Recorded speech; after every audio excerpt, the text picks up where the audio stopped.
Samajwadi party के पूर्व विदेश मंत्री सलीम इकबाल शेरवानी ने राहुल गांधी और अखिलेश यादव को नवजवान जोड़ी बताया और कहा कि अगर यह जोड़ी प्रयागराज लोकसभा चुनाव में आकर किया तो इसका संदेश लोगों में एक अलग अलग तरीके से जाएगा। उन्होंने कहा कि अगर आप किसी रेस में घोड़े पर दाव लगते हैं तो ये नौजवान लंबे रेस के घोड़े हैं, अगर इनको सपोर्ट किया जाए तो ये बहुत सालों तक देश की सेवा करेंगे। Team digital news India today, Prayagraj. और ये एक बहुत नौजवान जोड़ी है और मैं तो ये कहता हूँ जब कभी आप किसी रेस में घोड़े पे दाव लगाते हैं तो ये दोनों नौजवान हैं, ये लंबी रेस के घोड़े हैं।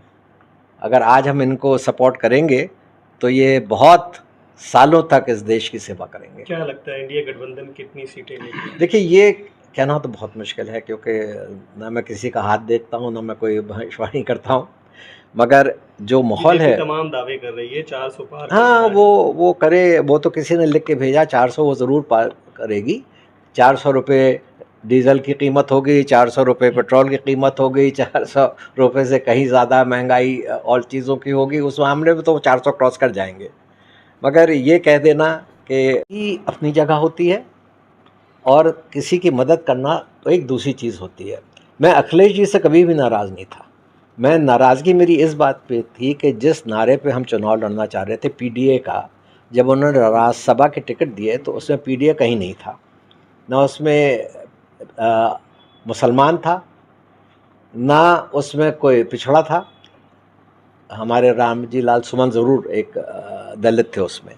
तो मैंने उनसे ये कहा था कि जिस नारे पे आप इस चुनाव में जा रहे हैं वो आपके एक्शन से ही साबित होता है।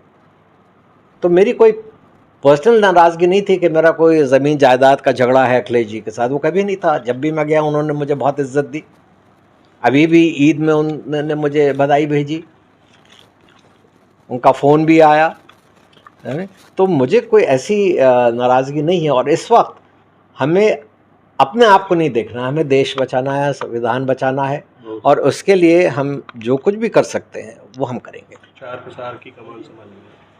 देखिए, इस वक्त जिस स्थिति से हमारा देश गुजर रहा है उसमें हमें सबको मिलकर काम करना पड़ेगा और हर आदमी की जिम्मेदारी बनती है, चाहे वो राजनीतिक लोग हों, चाहे वो मीडिया के लोग हों, चाहे वो किसी भी विभाग के हों, किसी भी धर्म के हों। मैंने एक दफ़ा एक बयान में कहा था कि मैं मुसलमान हूँ और अगर मैं ये महसूस करता हूँ कि मैं एक सेकुलर मुल्क में रहता हूँ तो उसका क्रेडिट मुसलमानों को नहीं जाता है, उसका क्रेडिट जाता है हिंदुओं को जो 80% हैं।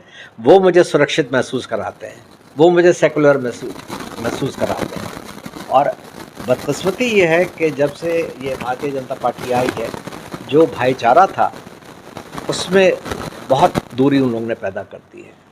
और हमें यही कोशिश करनी है कि हमारा मुल्क बहुत आगे बढ़ेगा अगर इस मुल्क में भाईचारा होगा, प्यार होगा, लोगों की इज़्ज़त होगी, तभी ये देश आगे बढ़ेगा।